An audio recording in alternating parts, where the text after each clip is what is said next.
사회계약설이에요. 자, 요 부분은 선생님이 여기 부분에서 시민혁명의 배경이 되었던 생각들 중에 사회계약설이 있다고 했죠. 그러니까 시민혁명에 여러 가지 원인이 있을 텐데 그 중에 얘가 있었다는 얘기입니다. 국가의 성립은 개인의 계약에 의해서 이루어졌다. 이게 말이 됩니까? 그 당시에는 국가의 권력은 하늘로부터 부여받았다, 신으로부터 부여받았다는 게 일반적이었어요. 그런데 그게 아니라 개인이 계약해서 국가가 만들어졌다는 아주 혁명적인 생각이죠. 그거와 관련해서 여러 학자들의 썰들이 있습니다. 대표적인 학자가 홉스, 로크, 루소예요. 이들의 공통점과 차이점이 아주 중요한데 그것을 구분할 수 있어야 됩니다. 일단 이 셋 학자의 공통점은 국가는, 사회는 사람들 간의 계약의 산물이다. 이게 공통점이에요. 그러니까 자연 상태, 국가나 이런 제도적, 어떤 법적 제도적 구속이 없는 이 자연 상태에 자연권이 존재하지만 사람들이 이거 보장 잘 못해줘. 불확실해. 그렇기 때문에 이것을 보장해주기 위해서 사람들 간에 뭐를 한다? 계약을 맺어서 뭐가 만들어진다? 국가. 그러니까 계약이 없는 상태는 자연 상태. 계약에 의해서 만들어진 국가가 만들어지면 국가 상태. 그래서 국가는 임의적 계약의 산물이고 자연권 보장을 위한 수단일 뿐이다 라고 하는 게 이 세 학자의 공통점이야. 아주 중요하겠죠. 아, 사회나 국가는 계약해서 만든 거구나. 그래서 자연 상태에서 국가 상태로 변화했구나 라는 게 공통점. 그럼 지금부터 차이점을 한번 볼게요. 첫 번째, 홉스입니다. 자, 영국 사람이에요. 가장 먼저 활동했던 사람이고요. 이 사람은 인간의 본성이 아주 악하다고 본 사람이야. 성악설. 인간의 그 본성이 처음부터 악하다고 본 사람이고요. 그러다 보니까 자연 상태, 아직 제도라든가 법적 구속이 없는 이 자연 상태에서는 인간이 악하기 때문에 서로 어떻게 하겠어요? 서로 아주 경쟁심, 욕심, 자기 거 갖기 위해서 서로 싸우겠죠.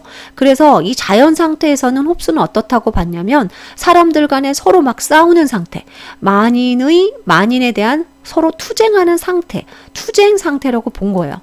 그렇기 때문에 질서가 유지된다, 안 된다. 생명조차도 유지가 안 되는데 질서가 유지되겠어요? 안 되잖아. 그래서 그것을 보존하기 위해서, 생명도 보존하고 질서를 유지하기 위해서 계약을 한다는 얘기야. 그래서 뭐가 만들어졌다? 국가가 만들어졌다. 누구 생각? 홉스 생각입니다. 그래서 사람들은 이 자기 생명과 질서를 유지하기 위해서 국가를 만들고 이 국가에게 내가 갖고 있던 권리 있죠. 자연권. 이거 전부 권리를 누구에게 준다? 국가에게 다 양도해준다. 다 준다는 얘기예요. 자, 볼게요. 인간은 자연 상태의 권리를 전부 통치자에게 양도한다. 왜? 이거 보장받으려고. 그렇기 때문에 국가에게 모든 권력을 양도했으므로 절대적으로 뭐 해야 된다? 복종해야 된다. 라고 이야기를 했어요. 누구한테? 통치자한테. 여기서 말하는 통치자 누굴까? 왕. 그럼 이제 주권은 누구한테 있는 거야? 주권은 이제 다 맡겼으니까 통치자한테 있는 거야. 그럼 얘는 뭘까? 국민 주권일까? 아니요. 국민이 아니라 통치자한테 있어. 그래서 군주 주권론을 주장한 사람이 바로 홉스입니다. 그래서 정치 형태도 보면 군주한테 절대 복종해야 돼요. 그래서 절대 군주제. 왜? 평화 질서 유지를 위해서는 국민은 절대적 권력을 행사하는 통치자에 의해 복종을 해야 돼. 통치자는 절대 정치, 전제 정치를 할 수가 있는 절대 군주제를 주장했던 사람이 홉스예요. 다음 로크는 백지설. 그냥 하얀 백지 같다는 얘기야. 선하지도 않고 악하지도 않은 그냥 하얀 백지설이라는 거죠. 인간 본성이. 그래서 자연 상태에서는 처음에는 자유롭고 평화로운 상태야. 이거는 나중에 루소랑도 생각이 비슷합니다. 그런데 왜 문제가 생겨나냐면 사람들이 잘 살다 보면 때로는 다른 사람의 권리를 조금 침해할 수도 있지. 항상 잘 살 수는 없잖아. 그래서 이 자연 상태는 잠재적 투쟁 상태. 처음에는 자유롭고 평화로웠지만 조금씩 인간이 욕심을 부리다 보면 다른 사람의 권리를 침해할 가능성이 있다. 따라서 자신의 권리를 보호하기 위해서는 계약을 할 필요성이 있고 계약에 의해서 국가를 구성할 필요가 있다. 그러니까 목적이 뭐예요? 내 권리를 잘 보장받기 위해서. 특히 로크는 생명과 자유뿐만이 아니라 무슨 권리도 되게 중요하게 생각했냐면 이거 재산권. 재산에 대한 권리도 되게 중요하게 생각을 했습니다. 그래서 이 권리를 보장받기 위해서 계약을 하고 국가가 만들어졌다는 얘기야. 그럼 국가는 이걸 보장하기 위해 있는 거죠. 따라서 이걸 보장하기 위해서 국가에게 우리의 권리를 주는 거야. 그런데 다 주는 게 아니라 일부 주는 겁니다. 한번 볼게요.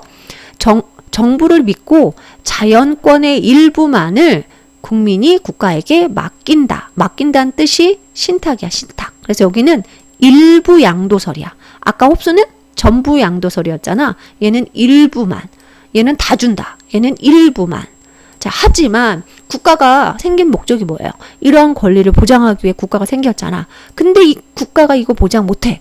그러면 국민이 뭐 할 수 있어? 뭐야, 국가 제일 못하네? 해서 국민이 다시 정부를 구성할 수가 있어. 다시 계약을 맺어서 새로운 정부를 만들 수 있는 권리가 있대. 그걸 저항권이라고 합니다. 그래서 저항권 행사까지도 이야기한 사람이 로크예요. 그럼 로크는 결국 주권이 누구에게 있는 거야? 국민에게 있는 거야. 국민 주권론이고요. 국민의 권리를 보장하기 위해서 국가를 만들었다고 했죠. 그래서 여기 뭐예요? 간접민주제. 대표를 뽑아서 우리의 권리를 보장하게 한다. 간접민주제. 그 다음 그 대표가 마음대로 행사하면 안 되잖아. 반드시 어디에 근거해서? 법에 근거해서 입헌군주제를 주장하게 되고요. 특히 로크는 권력을 찢는 걸 중요시하게 되는데 로크는 권력을 두 개로 찢는 걸 중요시했고요. 입법권과 집행권으로 분리하자라고 이야기를 하게 됩니다. 자, 여기는 키워드니까 한번 읽어보시면 알 거예요. 자, 다음은 루소입니다. 자, 루소는 이 세 학자들 중에 가장 마지막으로 활동을 한 학자인데 가장 또 급진적인 학자이기도 합니다. 인간 본성이 선하다, 성선설을 이야기를 했어요. 그래서 당연히 선하기 때문에 자연 상태 어때? 아주 자유롭고 평화로운 상태야. 그런데 왜 문제가 발생하느냐? 왜냐하면 뭔가 사유재산 제도가 있기 때문이래. 사유재산, 사적 소유로 인해서 많이 가진 자와 어떤 제도 때문에 많이 가진 자와 적게 가진 어떤 불평등 문제가 발생하고 그것으로 인해서 사적 소유로 인해서 불평등해지고 문제가 생긴대. 따라서 계약 목적은 원래 상태, 자유롭고 평등한 삶으로 가는 것을 추구하는 것이 국가를 성립한 원래 목적이야. 그렇기 때문에 권리, 자연권, 양도 이런 거 없어. 양도 불가. 시민들은 양도하거나 나눌 수 없는 각각의 자기만의 주권을 행사한다. 자주 썼던 말이 일반의지라는 말을 썼는데요. 사람들이 갖고 있는 보편적인 생각, 그걸 일반의지라고 해요. 그러니까 사람들이 갖고 있는 보편적인 생각에 입각해서 그거 일반의지를 실현하기 위해서 국가가 존재한다는 얘기야. 그러니까 국가는 누구를 위해서? 사람들의 어떤 욕구, 일반의지, 보편적인 생각을 실현하기 위해 존재한다는 겁니다. 당연히 주권이 누구한테 있어요? 국민 주권. 그러니까 얼마나 생각이 점점 달라지는 걸 볼 수 있어요. 여기는 안전, 사회 질서. 여기는 국민의 권리 보장을 위해서. 여기는 국민의 일반 의지를 실현하기 위해 국가가 있는 거예요. 자, 그 다음에 여기는 뭐야? 이거 양도 불가야. 그냥 국민이 다 직접 참여해야 돼. 직접 민주제를 이야기를 합니다. 자, 정치 체제는 시민 모두가 그들이 갖고 있는 보편적인 생각에 따라서 공적 의사결정에 참여하는 직접 민주 정치를 이야기한 사람이 바로 루소입니다. 그래서 각 학자마다 생각이 다르지만 공통점은 아까 뭐라고요? 사회나 국가는 임의적인 계약이다. 그 전보다는 되게 획기적이죠. 그 전보다. 그 전은 뭐였어요? 국가의 권력, 국가는 신으로부터 권리를 부여받았다라는 것에 비하면 아주 혁명적인 생각이라고 볼 수 있고 이것 때문에 이것이 밑바탕이 되어서 시민혁명에 영향을 미치게 된 거죠.